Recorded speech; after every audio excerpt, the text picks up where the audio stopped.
We are on Chapter 17, A Surprising Question. While Dooley was getting his homework done on Thursday night, the rector walked out to the back stoop and sat on the railing. Surely there would be freezing nights to come, and the balm of these last few evenings was to be savoured. He saw lights in Cynthia's house. He wondered what she did with her time in the evenings when she was not going out to the country club. He, too, might have had a membership at the club. The vestry offered him one upon arrival. But no, he wasn't a golfer, he wasn't a swimmer, and when he entertained, he liked very much to do it at home. So he'd requested that the funds available for club membership be given instead to a children's hunger fund that he knew to be stable in its financial ethics. He had never once regretted doing this, nor had anyone been piqued with him for doing it. He heard his neighbor's back door slam. "Violet," Cynthia hissed. "Violet, you miserable witless creature, come back here this minute." The rector then heard a deafening cacophony of sound, which he recognized as an all-out, three-alarm catfight. "Violet," shouted her mistress, "I will positively murder you for this." If only Barnabas were here, he chuckled to himself, those cats would have an instant parting of the ways. He walked to the hedge. "Cynthia," he called, "do you need help?" Cynthia flew to the side of the hedge in a robe and slippers, her head fairly bristling with the familiar pink rollers. "Timothy, Violet got out and two Toms are killing each other. I've got to get her back inside. She's in heat." "Good grief," thought the rector, who grabbed the rake propped against the porch and stumbled through the dark hedge. "You were wonderful," said a wide-eyed Cynthia, sitting in her workroom on what appeared to be a doll-sized love seat. "Just wonderful. First you ran off those marauding Toms, and then you crawled down the coal shaft to rescue Violet. You will never, ever know how I appreciate this. No, never," she said fiercely. She had poured 2 glasses of the stunning sherry she appeared to keep just for him. "You should see yourself," she said, marveling at the coal dust that covered him from head to foot. Ha! She should see herself, he thought, in those odd slippers and that old robe and curlers sticking up like chimney pots, this way and that. He laughed. "We're a pair, I'm sure. And here I thought you might be traveling this weekend." "Traveling?" she asked, looking at him intently. "Oh," a pause. "Traveling. Well," she said, obviously flustered, "as you can see, I am not traveling. I'm right here at home. Why, I'm perfectly happy." Aha. He looked around her small studio. Every inch of wall space was covered with some cheerful drawing or watercolor, or picture cut from a magazine. She had lettered a scripture from the 16th chapter of Proverbs that was push-pinned over her drawing table. "Commit thy works unto the Lord, and thy thoughts shall be established." That, he said, is a commendable way to do it. "For me, it's the only way. I don't work at all without committing it to God first. I've done it the other way, and giving it to Him makes all the difference." Period, the rector smiled. He liked Cynthia's practical relationship with God. It had none of the boldness of Olivia Davenport's glorious faith. It was simple and easy. Cynthia, it appeared, was definitely down to earth about heavenly things. "Well then," he said, setting his empty glass on a shelf brimming with children's books, "I must go to my young scholar. He's studying for a test tomorrow, and I'll give him a hand if he needs it." She smiled and tilted her head to one side. "You're lovely," she said. "And so are you," he heard himself reply. "What are you grinning all over yourself about?" Dooley asked, his eyes bleary with approaching sleep. "I am not grinning all over myself." He sat on the side of the bed.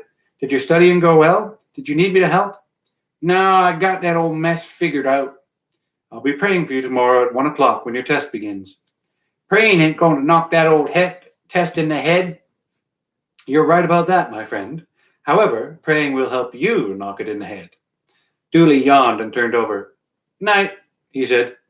"Night," said the rector, putting his hand on the boy's shoulder. "Father," he prayed silently, "thank you for sending this boy into my life. Thank you for the joy and the sorrow he brings. Be with him always to surround him with right influences, and when tests of any kind must come, give him wisdom and strength to act according to your will. Look over his mother also, and the other children, wherever they are. Feed and clothe them, keep them from harm, and bring them one day into a full relationship with your son." He sat for a long time with his hand on the sleeping boy's shoulder, feeling his heart moved with tenderness. Then he went downstairs and picked up the phone. "Cynthia, I just remembered something." "What's that?" she asked brightly. I'd like you to come for dinner tomorrow evening, if you don't have other plans. Why, no, she said. I'd love to come. As he went to the refrigerator, he was surprised to find that his forehead had broken out in a light sweat. He opened the freezer door and removed the duckling. When he came home for lunch on Friday, Puny had steamed up the kitchen windows with her cooking projects. I'm leaving you a stewed hen and some potato salad for the weekend. A million thanks. He sat down at the counter and peered beneath the top slice of bread on his sandwich. Tofu. I never thought to see the day I'd touch that stuff, said Puny, who was watching him out of the corner of her eye. But I read where it's good for people like you, so eat hearty. You wouldn't believe how it feels when you slice it. Ugh. She shuddered with disgust. I would infinitely prefer a cake of your fried cornbread. He ate his... You can infinitely all you want to. I'm not making you any more cornbread for a whole month. I marked the calendar. He ate his sandwich with some alarm, but said nothing. I've seen your dining table. It looks like Charles and Diana are coming. Who are you having? With some difficulty, the rector swallowed the last of his sandwich and wiped his mouth. That, Miss Bradshaw, he said with unconcealed delight, is for me to know and you to find out. He does like having the comebacks that had been used earlier. Hello, Casey. Hope you're enjoying. Yay, cats. After settling duly into his room with a model airplane, he went to the refrigerator. The timing would be perfect for dinner at 7. To say that he was astounded at what he discovered would be an understatement. Puny Bradshaw had mistaken his prized duckling for a chicken and stewed it. Only if it's decaf, said Cynthia. Otherwise I'd be awake till Thanksgiving. We wouldn't want that, said her host, who summarily brought in a silver tray with a pot of coffee, cups, and 2 dishes of poached pears. Oh, I just love pears. Cynthia, he inquired, what don't you love? She thought for a moment as he poured a fragrant cup of coffee. People who are never on time. It's so thoughtless the way they rob us of the hours we spend waiting. I couldn't agree more. Let's see what else. Garden slugs. Aha. Artificial flowers. Ditto. Loud music, stale crackers, cursing, complaining. He laughed. You'll be relieved to know that I won't ask you such a silly question, she said. I'd much rather ask you something else. Which is? What were your parents like? He poured his own coffee and handed her a dish of pears. My mother was a beautiful woman with a loving spirit. She could also be obstinate, strict, and cold at times, but usually only towards my father, who was always obstinate, strict, and cold. He looked at her with a wry smile. My mother was a Baptist, the granddaughter of a great Mississippi preacher. She was well read in the scriptures, had a mind of her own, and an arresting wit into the bargain. When I was an infant, she gave me to the Lord, as Hannah gave Samuel. She raised me on scripture, and the extraordinary thing is, she caused me to love it. Some who are raised that way end up reviling it because it's taught in the wrong spirit. But who could not love what my mother taught? She was adored by everyone. Everyone except, I regret to say, my father. His guest stirred cream into her coffee, listening intently. My mother, brimming with passion, with love for God and for people. My father, remote, arrogant, handsome, disliked. I remember what my Uncle Gus once said. A highfalutin, half-frozen Episcopalian and a hidebound, Bible-toting Baptist. The North Pole and the South Pole under the same roof. Why did they marry? That's out of the quote. Why did they marry? I believe my mother saw in him something tender and felt she could change him. Oh dear, said Cynthia with feeling. At the age of 10 or so, I had learned one of the most crucial verses on marriage. He laughed, remembering his mother's frequent allusion to it.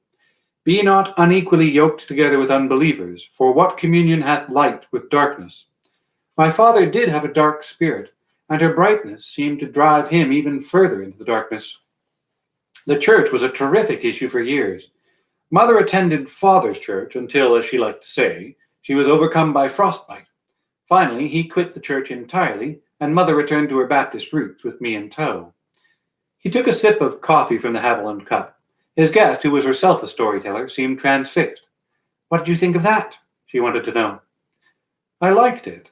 It was like drawing your chair up to the hearth.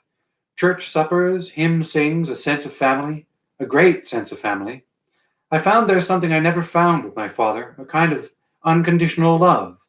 But unconditional love with salt, for there was a real honor of God's bottom line. Walnut Grove is a simple church, and it caused me to treasure simplicity. It was also where I very likely developed my early desire to be a pastor. I never wanted to rise to bishop. I only wanted to pastor a small congregation and to weave myself into the life of that parish in an intimate way. I see that you've done that with wonderful results. I don't know. I very often don't know. Well, of course you don't. That's not unusual. I very often don't know if a watercolor is right. I wish I had someone to run to say, look at this, what do you think? That's terrific, they might say. Keep doing it. Or, haven't you made all the heads too big? He laughed. These pears, she said, are ravishing, to put it plainly. He laughed. One of the qualities I like in you is that you put things plainly. What else do you like about me? She asked, unashamedly licking the sauce off her spoon. Now, Cynthia, he felt a mild panic. Oh, just say, and then I'll tell you what I like about you. To think that he might have been sitting here in perfect peace, in his burgundy dressing gown and old slippers, reading or dozing. Well then, are the rules complete candor, or shall we shade the truth and flatter one another? Complete truth. These are the things that ye shall do, he quoted from the book of Zechariah. Speak every man truth to his neighbor. You see, she said, laughing. He sat back on the old sofa with the haphazard slipcover. One of the things that I like about you is that you are... He relished a very long pause, as her eyes grew wide with mock expectancy. Fun, he said, smiling. Oh, lovely. One of the things I like about you, he continued, warming to his subject, is your enthusiasm. Really. Yet another thing I like about you is your courage. My courage? Yes, you haven't told me any stories of your valor, but it's something I sense nonetheless. Of course, the thing I like most about you is that you're far too kind to make me continue this list. That is, until I get to know you better. Done, she said, scraping the last of the sauce from the bottom of her dish and licking the spoon a final time. She set the dish on the coffee table and pushed up her sleeves. Now, to you. Do be kind, he implored. Cynthia made herself comfortable in the corner of the sofa. One of the things I like about you is you're romantic. He felt his face flush. I dare say I've never once thought of myself as romantic. But how could you escape thinking it? It's as plain as the nose on your face. Look at the way you love the old writers, especially Wordsworth, and your roses and the gardens at Lord's Chapel, and the way you set a table with family china and attend to the needs of your friends, and go without a car for years on end. That's romantic? He asked, perplexed. Terribly. Certainly, this sort of evening beat dining at the country club. Why, he might have been talked into playing a rubber of bridge by now, which he utterly despised, or worse yet, doing the foxtrot with Hessie Mayhew. There was, however, a price to pay for an evening with Cynthia Coppersmith. He found that he kept feeling his collar grow tighter. I could go on, she announced, tilting her head and gazing at him. Please don't, he said. Please do, he thought. Why don't we take a walk, then? His neighbor got up and fluffed her silk dress, which he found to be the color of raspberries crushed in a bowl of cream. What a splendid dinner. I'm fairly stupefied. He grinned. That's one way to put it. They strolled toward the monument, feeling a light chill in the air. He couldn't avoid seeing the reward posters in every shop window they passed, with Cynthia's bold likeness of Barnabas staring dolefully toward the street. As they went round the monument and walked by the porter place, he saw that Miss Rose and Uncle Billy had come out and settled themselves in the chrome dinette chairs that held a permanent position at the edge of their neglected lawn. Well, looky here, Rose, it's the preacher. I can plainly see that, snapped Miss Rose, who was attired in rubber overshoes, a chenille robe, a cotton house dress, pajama pants, and a golf hat. Frankly, Father Tim was amazed at the style she could bring to such odd apparel. Miss Rose, Uncle Billy, I believe you know my neighbor. Cynthia Coppersmith, said Cynthia, extending her hand. We've met at church. So nice to see you again. I admire your home. Don't try to buy it, warned Miss Rose darkly. Preacher, why don't you uns come in? Come in and have a sip of tea Rose made today. You've never seen our place. My place, said Miss Rose, jabbing him sharply with her elbow. Rose, don't act up now. We got company. Uncle Billy, I don't believe... Oh, preacher, come on and visit a spell. It'd be a blessing. The rector looked at his neighbor, who nodded with enthusiasm. Let's do it. I love old houses. As they walked up the broken flagstones in the dark, he took Cynthia's arm and whispered, You might be careful of the refreshments. She laughed with delight. He knew instinctively that she considered this a grand adventure. How exciting, after all, to go where one must be careful of the refreshments. Uncle Billy turned on the hall light as they entered the front door, and a great chandelier shone weakly through a layer of grime and dust. Missing some bulbs, said their host apologetically. He heard Cynthia's astonished murmur. They were in a broad foyer with a ceiling that soared 2 stories high and was ornamented on either side by staircases that, even in the ghostly light, were clearly extraordinary in their design. Faded murals swept up the walls, depicting elaborate gardens and statuary, exotic birds and urns overflowing with fruit. Carved balustrades were missing, with several appearing to lie on the floor where they'd fallen. In an odd sense, it was a privilege to be in the Porter place, as few had ever been invited, and hardly anyone of late wished to be asked. This is the front hall, Miss Rose said, glowering at her guests. Glorious, said Cynthia. Absolutely glorious. Who built your home? My brother Willard, said Miss Rose, in whom the ice suddenly began to melt. My brother Willard James Porter. There's his picture. She pointed up the stairs on the right, where a large, wide-framed portrait hung. Even in the dim light, Father Tim recognized the strikingly handsome face of the intense young man in Miss Sadie's silver frame. Terribly good-looking, said his neighbor. In a surprising burst of cordiality, Miss Rose asked if they'd like a piece of pound cake. I love pound cake, said Cynthia. Now we're in for it, he thought. You uns go on ahead through the dining room, said Uncle Billy, opening the French doors on their right. Rose and me'll bring up the rear. Father Tim peered into a vast, dark room with a narrow pathway bordered on either side by towering mounds of musty newspapers. You go first, said Cynthia. He took his neighbor's hand and plunged into the darkness toward a light shining under a distant door. He saw that she ate the pound cake as if she hadn't had a bite all evening, and did so without inspecting her plate or her fork. As for himself, he broke an infinitesimal piece from the corner of the thin slice and covered the remainder with his napkin.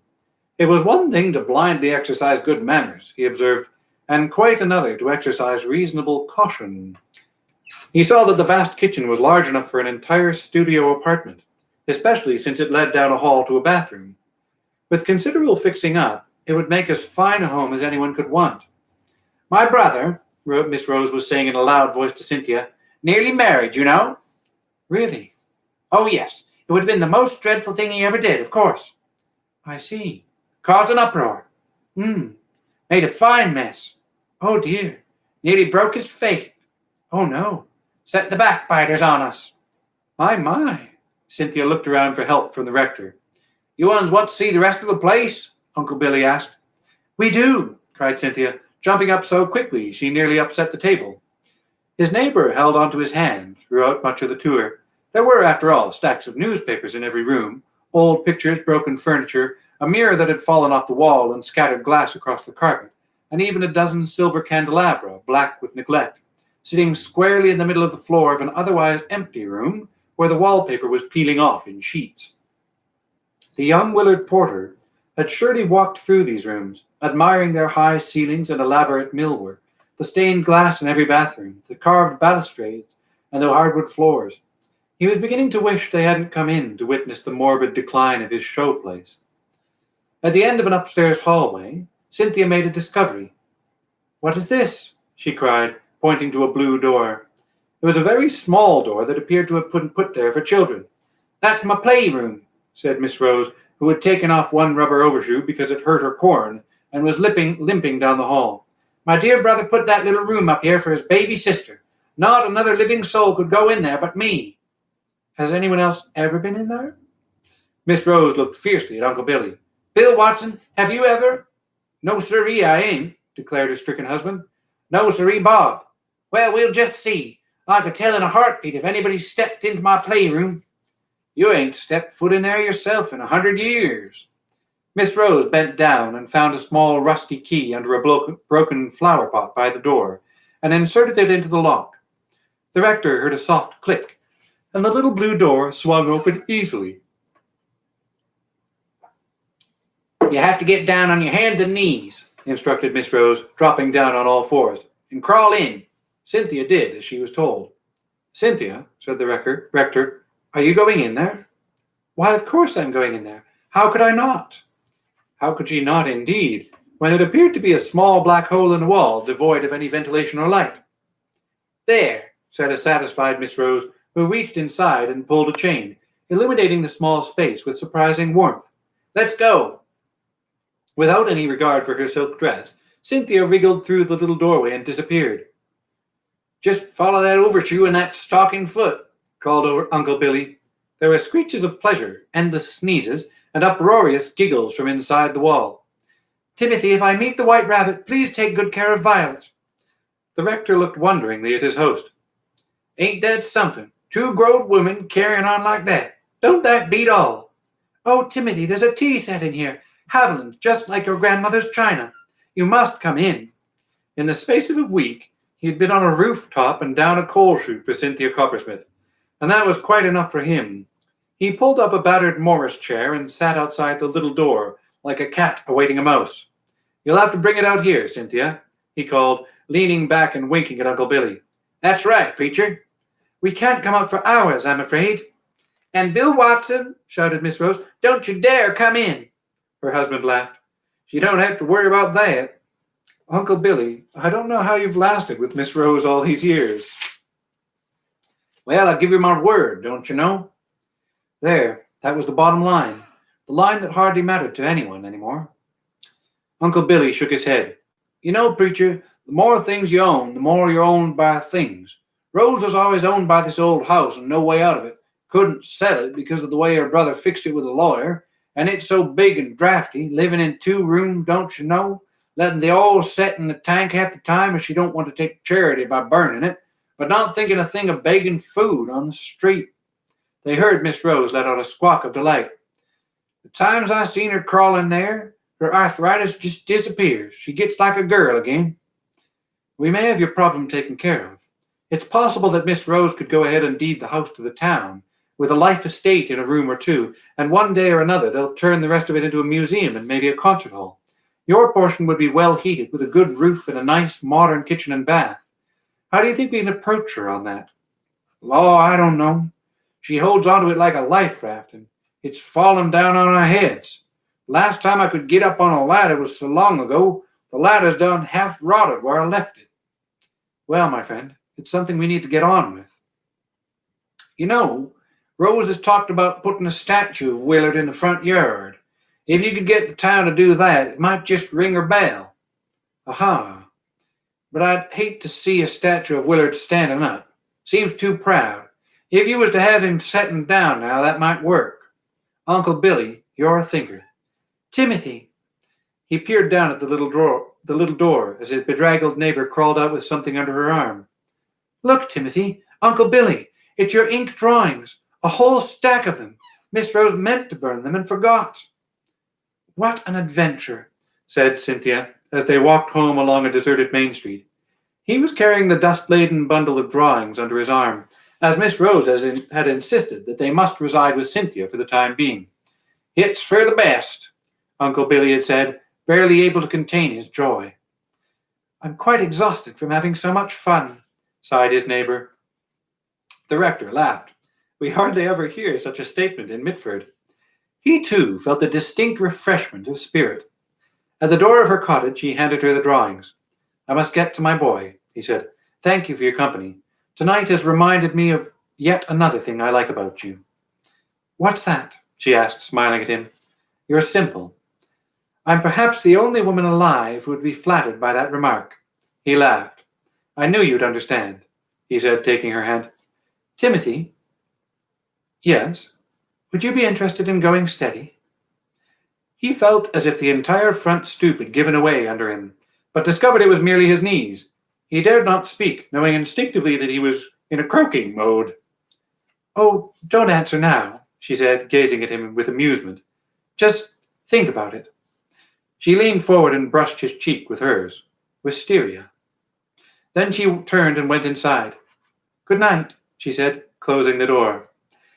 He did not know how long he sat on her steps, quite unable to walk the few yards to his back porch. How delightful. Chapter 18. Something to think about. When Betty Craig opened the door, she looked worried. Father, she said, receiving his weekly delivery of a pound of liver mush, I'm glad you're here. His liver mush always cheers him up for a day or two. How is he? Ornery. Aha. They walked into Betty's tidy kitchen, wallpapered with geese in blue bonnets. The windowsill was brimming with African violets, and outside the window he saw dozens of bird feeders made from plastic milk containers. What has Russell been doing? Sit down, Father, and let me tell you.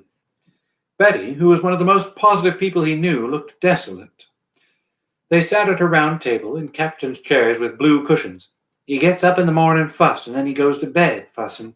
Ida would have done this, Ida would have done that. He hates my cooking and won't take his medicine, and shaves his toenails on the hooked rug. He chased my cat down the hall with an umbrella, and... She looked down at her hands, which she was obviously wringing. And what? And peed in the bed twice for pure meanness. No. Yes, sir, said Betty, whose lower lip had begun to tremble. Betty Craig, you are the finest nurse in these mountains. You are caring, sensitive, brave, and persevering. And you are also something else. What's that? She asked meekly. Tough. Why, you've nursed men as big as Buicks and cleaned enough bedpans to sink a ship. How on earth did an old goat like Russell Jacks put you in a shape like this? She looked at him fiercely. I don't know. Well, think about it. You nursed Parrish Guthrie in his last days, did you not? I did. Then you can handle a dozen like Russell Jacks, and then some. She sighed deeply. I did go off my vitamins about a month ago.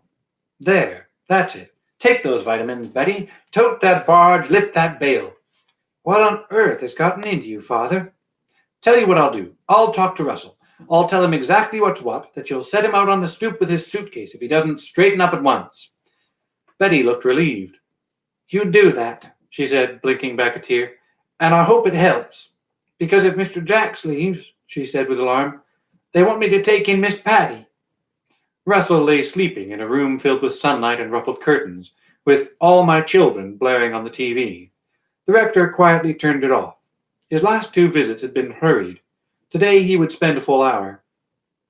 He sat in a wing chair by the bed and prayed for the old man. With the right opportunities, he could have been another Capability Brown. I ain't asleep, said Russell, without opening his eyes. Is that right? Nope, I can't sleep around here. An old Dooley Barlow, if we ever saw one. Why is that? Noise. Constant going and coming, cats slithering around my ankles, phone ringing, neighbors banging on the door. If he had learned anything in the diocesan counseling workshops, it was that sympathy can be deadly. He changed the subject. Russell, I've been meaning to ask, do you know if the boy was ever baptized? No, sir. That's the kind of thing Ida would have known. She kept the Bible with such things in it, our married date when the kids was born like that. Ida was a churchwoman, and I hate to think the time she begged me to go with her. The old man was silent for a long time and turned his head away. When he looked at the rector, he was weeping. I'd give anything on this green earth to go to church with Ida now, but I waited till it's too late. How many times had he heard those words from sorrowing parishioners? Too late to love, too late to help, too late to listen, too late to discipline, too late to say I'm sorry. Russell, it's too late to do what Ida wanted, but it's not too late to do what Betty wants. He heard himself speak with unusual severity. Russell heaved a sigh. You're right, Father. You're dead right, and I know it. I'm the roughest old cob you ever seen when it comes to minding. That's why I've fought the Lord so long. It meant minding him if I was to follow him. It about wore me out fighting him. Not to say I don't respect him, I do, but I don't want to mind him. The uneducated Russell Jacks, thought the rector, had just put the taproot cause of the world's ills into a few precise words. Well, Russell, when we replace you, the old man sat up with great force. You're hiring somebody else to do my work? We'll have to, you know. The way things are going with Betty means you'll probably have to pack up and live at your place. Being without a nurse could set you back a few months. Could even send you back to hospital. All in all, I don't believe the gardens can be let go that long. Russell threw off the covers and sat up on the side of the bed, which launched a racking cough. A mess is what it'll be, he said breathlessly. All them bulbs bloomed out and them stems and leaves dying off and the weeds coming in and your fish pond sitting there all scummed up. And you over here wasting energy chasing Betty's cat when you could be gaining strength. Father Tim looked at him steadily. There was a long silence, during which Russell Jack studied his feet. Will you hold my job, Father? Will you hold your temper? Russell considered the question. I'll do it, he said. I'll expect it, replied the rector. Another silence. You ought to get the boy to help out in the churchyard when he can. He's gifted at it. You know what I'd really like, Russell? I'd like to see that boy laugh. You don't laugh. Always was the soberest little thing you ever seen. Of course, he was the oldest, and he's had the weight of the world on him looking after the little young'uns so much. See Dooley laugh. On his mental list of things to do, that particular ambition had just gone straight to the top. Betty Craig knocked lightly on the open door and came in with a tray. Time for your medicine, she said, looking to the rector for a sign of hope. You're the best medicine this old feller could ever have, replied an affable Russell Jacks. Think about it, she told him. Think about it, as if he could forget it for a moment. He urgently wished to call Walter, but could not make himself pick up the phone. Would Walter be shocked? Probably not. Amused? Not especially. What Walter would be was skeptical. You're like an old cat, Dooley complained. You're laughing one minute and biting my head off the next, snapped Emma.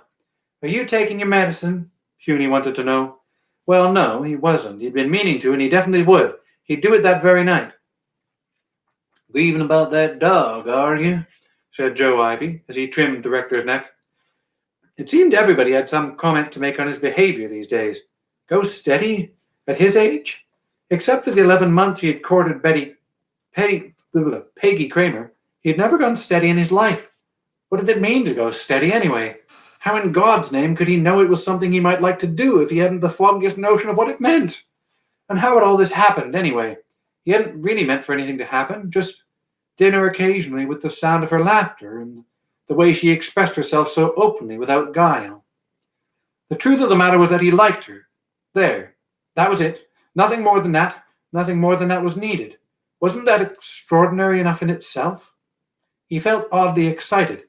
So, he liked Cynthia. What was unusual about that? Hadn't he known that? Perhaps, but he had never clearly stated it to himself. The statement of that simple fact felt liberating. He was suddenly relieved. The relief, however, didn't endure. His everlasting practicality caused him to wonder what he should do about liking Cynthia. On the other hand, he reasoned, why couldn't he simply like her without feeling compelled to do something about it? When he found that he was pacing the floor of his study like a wind-up toy, he went to his room and changed into a jogging suit. As he headed toward Baxter Park, he glanced through her hedge and saw her sitting on the back stoop, holding Violet. She looked his way. His heart hammered, and he did something he could not remember doing to anyone in recent years. He turned his head as if he had not seen her at all, and set off through the park at a dead run. It was J.C. Hogan who was ringing his office phone at 8:30 on Monday morning. I got a letter to the editor I need to answer, said J.C.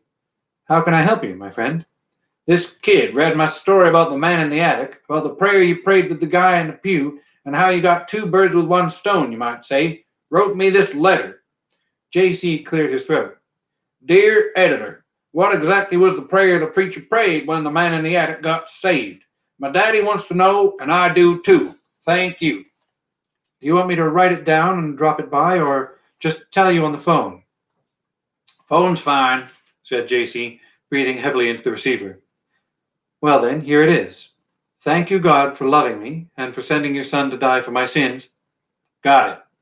I repent of my sins and received Jesus Christ as my personal Savior. Got it. And now as your child. As your what? As your child. Got it. I turn my entire life over to you. Amen. What's the big deal with this prayer? It looks like some little old Sunday school thing to me. It's too simple. It's the very soul of simplicity. Yet it can transform a life completely when it's prayed with the right spirit.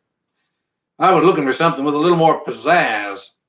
My friend, the one who prays that prayer and means it will get all the pizzazz he can handle.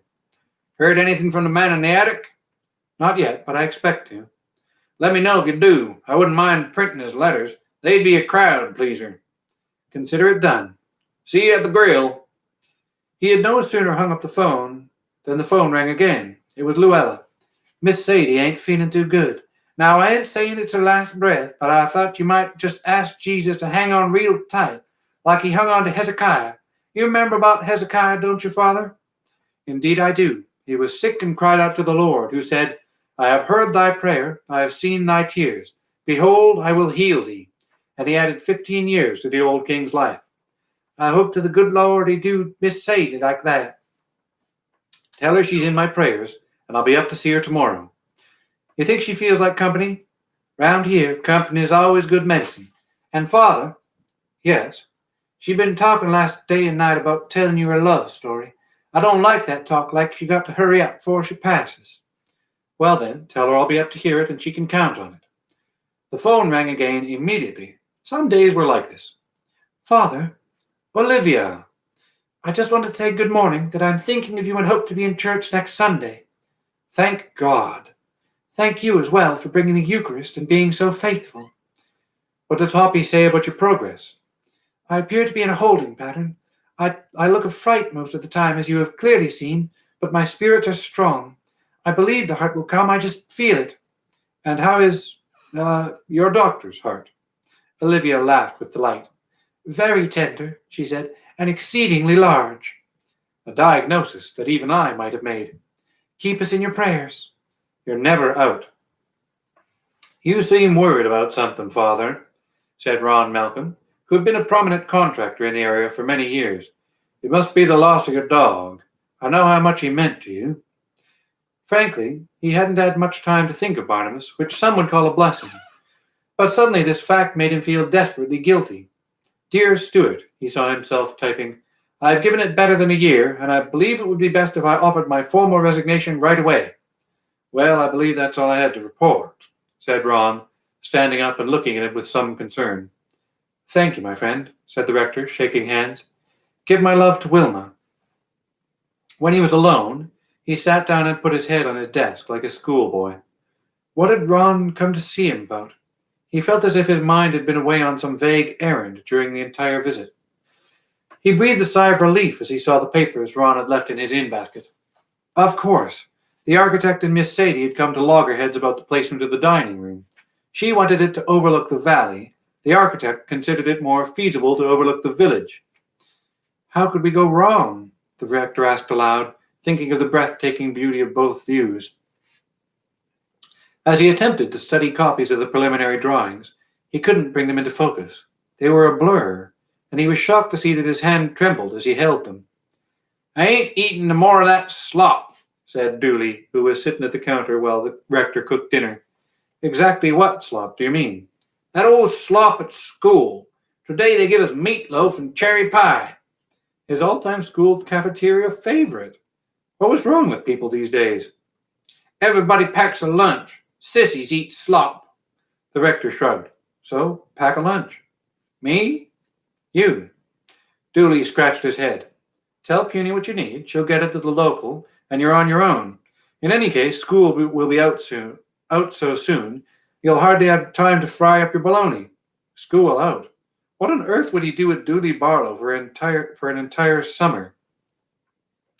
Dooley was silent for some time, sitting on the counter stool and swinging his legs. I got me a friend, he said at last.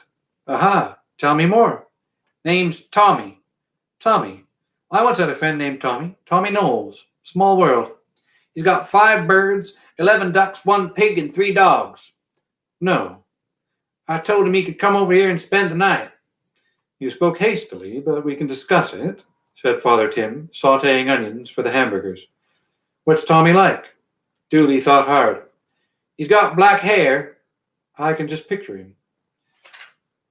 Yoo-hoo, someone called through the screen door. His heart galloped. It was his neighbor, carrying a dish covered with a tea towel. Guess what? Come in and we'll both guess, he said, opening the screen door. Hey, said Dooley. Hey yourself. she replied.